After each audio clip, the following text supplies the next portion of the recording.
విజయవాడ మాజీ ముఖ్యమంత్రి జగన్మోహన్ రెడ్డి నిన్న నిర్వహించిన ప్రెస్ మీట్ లో చేసిన వ్యాఖ్యలను జనసేన పార్టీ కీలక నేత తమ్మిరెడ్డి శివశంకర్ తీవ్రంగా ఖండించారు. ఈ రోజు ఉదయం విజయవాడ గాంధీనగర్ ప్రెస్ క్లబ్ లో ఏర్పాటు చేసిన విలేకరుల సమావేశంలో మాట్లాడిన ఆయన జగన్ చేసిన ఆరోపణలు పూర్తిగా రాజకీయ ప్రేరేపితమైనవని, ప్రజలను తప్పుదోవ పట్టించే ప్రయత్నమేనని విమర్శించారు. రాష్ట్రంలో జరుగుతున్న అభివృద్ధి సంక్షేమ కార్యక్రమాలను ప్రజలు గమనిస్తున్నారని, వాస్తవాలను వక్రీకరించి ప్రభుత్వంపై నిరాధార ఆరోపణలు చేయడం బాధ్యతాయుత రాజకీయాలకు విరుద్ధమన్నారు. ప్రజా సమస్యలపై నిర్మాణాత్మక చర్చ జరగాలని, ఆధారాలు లేని విమర్శలను ప్రజలు విశ్వసించే పరిస్థితి లేదని తమ్మిరెడ్డి శివశంకర్ పేర్కొన్నారు. ఈ సందర్భంగా మీడియా ప్రతినిధులు అడిగిన పలు ప్రశ్నలకు ఆయన సమాధానాలు ఇచ్చారు. కాలంలో ఎంత పోకడం ఏమిటి అనంటే, మేమంతా గమనిస్తున్నాం, రాష్ట్ర ప్రజలందరూ కూడా గమనిస్తున్నారు. అనేక యూత్ సోషల్ మీడియాలో మీ ఇష్టం వచ్చినట్టు మా అధ్యక్షులు పవన్ కళ్యాణ్ గారి మీద కానీ, లేదు అంటే కూటమి నాయకుల మీద కానీ విశిక్షణారహితంగా కామెంట్స్ పెట్టడం.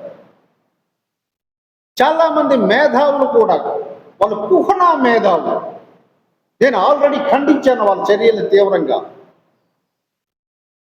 అందులో కొంతమంది రిటైర్డ్ ఐఏఎస్ ఉన్నారు, కొంతమంది మెజిస్ట్రేట్లు ఉన్నారు. వీళ్ళందరూ ఎందుకు ఇలా తయారయ్యారో నాకైతే అర్థం కావడం లేదు. ఒక సోషల్ మీడియా యూట్యూబ్ రన్ చేసిన వ్యక్తికి ఇక్కడ మరొకసారి చెప్తున్నాను, జగన్మోహన్ రెడ్డి గారు, మీకు మీ యూట్యూబ్ ఛానళ్ళకి, మీ నాయకులకి ఫ్రీడమ్ ఆఫ్ స్పీచ్, భావ ప్రకటన స్వేచ్ఛ, అది సంపూర్ణ హక్కు కాదు భారత రాజ్యాంగం ప్రకారం. ఇక్కడ మా మీడియా సోదరులందరికీ తెలుసు. వాళ్ళకి ప్రెస్ని ఫోర్త్ ఎస్టేట్ కింద బాబాసాహెబ్ అంబేద్కర్ గారు ఎందుకు పెట్టారు అని అంటే, ఏ వ్యవస్థ గాడి తప్పిపోయినా ఇది ప్రజల్లో చైతన్యం తెచ్చి ప్రజల దృష్టికి తీసుకురావడానికి ఫోర్త్ ఎస్టేట్ అని క్రియేట్ చేశారు తప్ప నాయకుల మీద ఇష్టాసారంగా వాగడానికి, బూతులు మాట్లాడడానికి, వాళ్ళ క్యారెక్టర్ అసెషన్ చేయడానికి ఏ రకమైన హక్కు లేదు. ఆర్టికల్ 1992లో 91 క్లియర్గా చెప్తుంది మీకు ఏ విషయాల్లో హక్కులు లేవు అని చెప్పేసి. అలాగే రీసెంట్ సుప్రీంకోర్టు జడ్జిమెంట్లు కానీ, వేరియస్ హైకోర్టు జడ్జిమెంట్లు కానీ చదవమని చెప్పండి. మీకు ఒక లీగల్ సెల్ ఉంది, మీకు పేటీఎం బ్యాచ్గా చాలామంది ఉన్నారు మేధావులు, వాళ్ళందరికీ చెప్తున్నాను, మీరు ఇష్టాసారంగా మాట్లాడేటట్టయితే మేము ఇంతవరకు అభివృద్ధి, పరిపాలన సెటరేట్ చేయడం, సంక్షేమం మీద ఉన్నాం.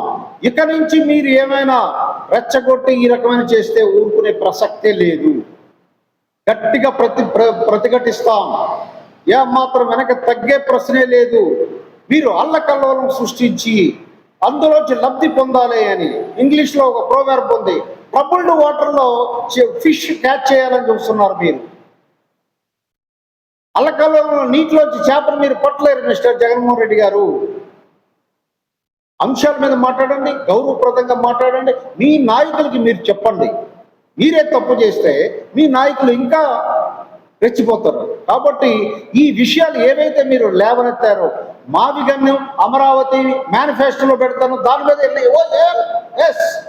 వెల్ డన్, దానికి మేము సిద్ధమే.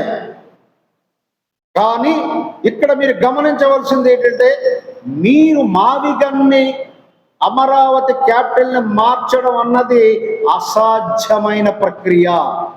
భారత రాజ్యాంగ ప్రకారం, స్టేట్ రీఆర్గనైజేషన్ యాక్ట్ ప్రకారం మళ్ళీ క్యాపిటల్ని మార్చడం అన్నది అసాధ్యమైన ప్రక్రియ అని మీకు తెలుసు, మీ లీగల్ ఎక్స్పర్ట్స్కి తెలుసు. కానీ మీ ఉద్దేశం ఏమిటి అని అంటే, ఇక్కడ కృష్ణా, గుంటూరు, అమరావతి ఏరియాలో ప్రజల మధ్య చిచ్చుబెట్టి తద్వారా లబ్ధి పొందాలన్నటువంటి మీ కుయ్యొత్తులు కరెక్ట్ కాదు. ఇది ఒక కుటిల నీతి అని ఈ రాష్ట్ర ప్రజలకి మీ ద్వారా తెలియజేస్తున్నాం. కాబట్టి ఇకనైనా బాధ్యతాయుతమైన ప్రతిపక్షంగా మీరు ప్రవర్తించండి, మీ నాయకులకు బుద్ధి చెప్పండి. రాజకీయ పార్టీ అనంటే మీరు ప్రతిపక్ష పార్టీ, ప్రజల వాయిస్ లాగా ఉండాలి, కానీ మీరే సమస్యలు క్రియేట్ చేయడానికి ఉండడానికి లేదు.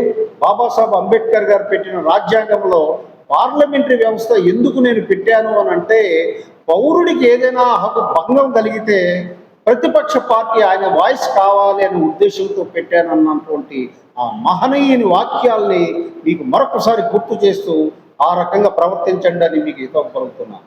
థ్యాంక్ యూ అండి, థ్యాంక్ యూ.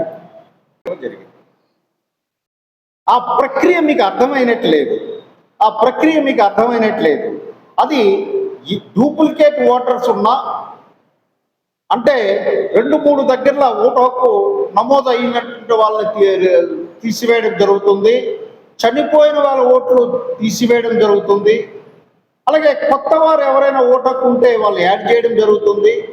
ఇది ఒక ప్రక్రియ, అప్డేట్ చేసుకోవడం అన్నది. మీ ఓట్లు ఎలా తీసేశారండి? రెండవది సర్ ప్రకారం ఏమిటి అంటే తీసేసినవన్నీ కూడా ఒక ప్రొవిజనల్ లిస్ట్ పబ్లిష్ చేస్తారు. ఎవరికి ఏ అభ్యంతరాలు ఉన్నావో ఎక్స్ప్రెస్ చేయొచ్చు.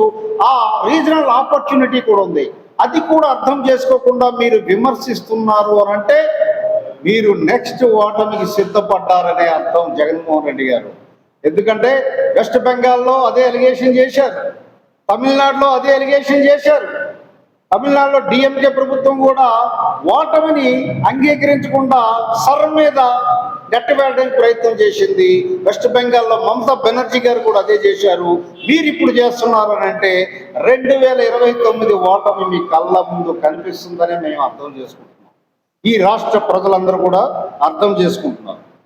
కులాలు మతాల మధ్య చిచ్చు పెట్టాలని చూస్తున్నారు అని కూటమి నాయకులు చంద్రబాబు నాయుడు గారు, పవన్ కళ్యాణ్ గారని మాట్లాడతారు. అసలు కులాలు సహృద్భావంతో ఉన్నటువంటి దాన్ని మీరు పూర్తిగా విధ్వంసం చేసింది మీ పరిపాలనలోనే. అలాగే మతాల మధ్య కూడా విధ్వంసం చేయడానికి అనేక కుట్రలు జరిగాయి మీ పరిపాలనలో. సాక్షాత్తు శ్రీరాముడు తల నరికేసిన రామతీర్థం మీద ఈరోజు ఆ 5 సంవత్సరాల మీద దోషులు పట్టుకోవాలా. అలాగే ఎన్నో రథాలు కాల్చేశారు. అంటే మత వైషమ్యాలను సృష్టించి తద్వారా లబ్ధి పొందాలన్నటువంటి ఒక కుటిల నీతి, ఒక కుటిల రాజకీయమైనటువంటి వ్యవస్థను మీరు నడిపి ఎదుటివాడి మీద మనం మాట్లాడడం అన్నది చాలా దుర్మార్గం. అలాగే ఇంకో మాట, చాలా హాస్యాస్పదమైన మాట మీరు మాట్లాడారు, మావిగన్ వర్సెస్ అమరావతి. ఈ కొత్త మావిగన్ అనే ఒక పదాన్ని మీరు కాయిన్ చేశారు. అసలు అది గతించిన చరిత్ర, రాజధాని గతించిన చరిత్ర అయిపోయింది. మీరు 3 రాజధానులు 3 ముక్కలాట వల్ల ఈ రాష్ట్రం చాలా కోల్పోయింది మీ 5 సంవత్సరాల పరిపాలనలో. మీ 5 సంవత్సరాల పరిపాలనలో మన యువత మైగ్రేట్ అయిపోయారు అనేక రాష్ట్రాల్లోకి, పై రాష్ట్రాల్లోకి. ఇక్కడ ఉపాధి, ఇక్కడ ఉద్యోగాలు దొరక్క ఇప్పుడిప్పుడే ఆంధ్రప్రదేశ్ పెట్టుబడులకి స్వర్గధామంగా మారుతుంది. ఒక ఎంఎస్ఎంఈ డెవలప్మెంట్ కార్పొరేషన్ చైర్మన్గా నేను చెప్తున్నాను, దేశంలోకి ప్రపంచం నుంచి వచ్చే పెట్టుబడుల్లో 25% ఆంధ్రప్రదేశ్కి ఈరోజు వస్తుంది అని అంటే గర్వించాలి ఆంధ్రప్రదేశ్ పౌరుడిగా మనందరం కూడా. అటువంటి ఒక బ్రాండ్ ఇమేజ్ క్రియేట్ అయింది ఈ రాష్ట్రంలో. మీరు దాన్ని చెడగొట్టడానికి ఈ కొత్త కుయ్యెత్తులు వేస్తున్నారు. అభివృద్ధి మీకు ఇష్టం లేదు, ఆంధ్రప్రదేశ్ అభివృద్ధి అవడం మీకు ఇష్టం లేదు, ఆంధ్రప్రదేశ్ ప్రజలు నలిగిపోతుండాలి. మీరు ఒక ఫ్యూడలిస్టిక్ యాటిట్యూడ్ జగన్మోహన్ రెడ్డి గారు, ఫ్యూడలిస్ట్, మీరు ఫ్యూడల్ లార్డ్. ఫ్యూడలిస్ట్ యాటిట్యూడ్ ఎలా ఉంటుందని అంటే ఎవడు బాగుపడకూడదు, నేను మాత్రం అద్భుతంగా ఉండాలి, వాళ్ళు బాగుపడకుండా ఉంటేనే నేను చెప్పిన మాట వింటారన్న ఆలోచన ఉంటుంది ఫ్యూడలిస్టులకి. అది మీ ఆలోచనలో కనిపిస్తుంది తప్ప రాష్ట్రం సర్వతోముఖంగా అభివృద్ధి చెందాలి, అందరూ కూడా ఆర్థికంగా సామాజికంగా స్వావలంబనత సాధించాలన్న ఆలోచనతో కూటమి ప్రభుత్వం ముందుకు వెళ్తుంది. ఇది మీరు స్వాగతించాలి. మీరు స్వాగతించకపోయినా ఈ రాష్ట్ర ప్రజలు స్వాగతిస్తున్నారు. మీరు చేస్తున్న అకృత్యాలు, కుట్రలు అన్నీ కూడా రాష్ట్ర ప్రభుత్వ ప్రజలు గమనిస్తున్నారు. రాష్ట్ర ప్రజలు మీరు గమనించటం లేదనుకోకండి, గమనిస్తున్నారు. అలాగే నెక్స్ట్ మేమే అధికారంలోకి వస్తామని ఒకవైపు చెప్తారు, అందరికీ భ్రమల్లో పెడుతున్నారు.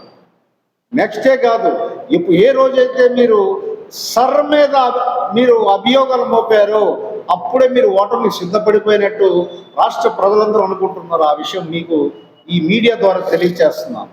ఎందుకంటే సర్ మీద అటాక్ చేసిన వాళ్ళందరూ ఓడిపోయారు ఈ రాష్ట్రం ఎన్నికల్లో. అంటే దొంగ ఓట్లు, మీకు లేని ఓట్లను అక్కడ ఏర్పాటు చేసుకుని గెలిచే ప్రక్రియలన్నింటినీ కూడా అంతిమ చరణం పడుతుంది ఈ సర్ ప్రక్రియ. ఎలక్షన్ కమిషన్ ఆఫ్ ఇండియా చాలా ప్రతిష్టాత్మకంగా చేస్తున్నటువంటి కార్యక్రమం కాబట్టి మీరు 2029లో రావడం అన్నది కల కాదు, పగటి కల కాదు, భ్రమ. అది మర్చిపోయి ఇప్పటికైనా ప్రజా సమస్యల మీద మాట్లాడండి, పాలసీల మీద మాట్లాడండి, గవర్నెన్స్ మీద మాట్లాడండి. మీ నాయకులందరూ ఒక బడిలో చదువుకున్నారు, కేవలం వ్యక్తిగతంగా మాట్లాడతారు, క్యారెక్టర్ని అసాసినేషన్ చేయడానికి మాట్లాడతారు. ఇదే నేర్చుకున్నారు విద్య. మీ దగ్గర నుంచి కింద వరకు, కార్యకర్త వరకు కూడా ఒకే లైన్లో మాట్లాడతారు. అది మీ ప్రత్యేకత. బూతులు, లేదంటే వ్యక్తిగత హరణం, అపోహలు క్రియేట్ చేయడం, ఇలాంటివన్నీ కూడా చేస్తుంటారు. అవి మానుకొని రాజకీయ ప్రక్రియ, ప్రతిపక్ష నాయకుడు ఎలా బిహేవ్ చేయాలి, దయచేసి రాజ్యాంగం చదవండి, కాన్స్టిట్యుయెన్సీ అసెంబ్లీ డిబేట్స్ చదవండి. మీ నాన్నగారు ముఖ్యమంత్రిగా ఉండేటప్పుడు 1956 నుంచి కూడా అసెంబ్లీ డిబేట్స్, అసెంబ్లీలో ప్రక్రియ ఎలా జరిగిందో ఒక 6-7 వాల్యూములు ప్రింట్ చేయించారు. అవి చదవండి. మీకు నేను సలహా ఇస్తున్నాను ఈ ప్రెస్ మీట్ ద్వారా.